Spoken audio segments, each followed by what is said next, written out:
It's awesome to be back here once again for the expo. This is awesome. GMCVB has been such a great supporter and resource for our business that I couldn't miss this event. It's absolutely incredible. There's so many fun setups inside, beautiful tables, great food.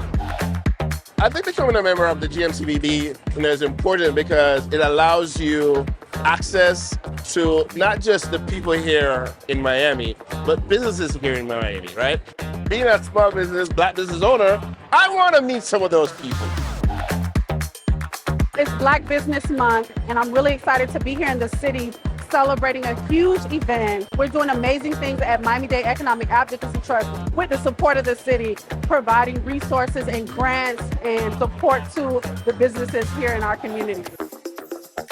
There are many black businesses here in South Florida who are doing phenomenally well, but unfortunately, the community as a whole may not be that familiar with them.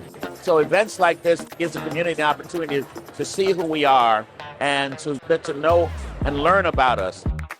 Events like this are great because it brings the community together. Everyone gets to network, and it's a great way to build strong foundations so you can grow together within the actual community here in Miami, Florida.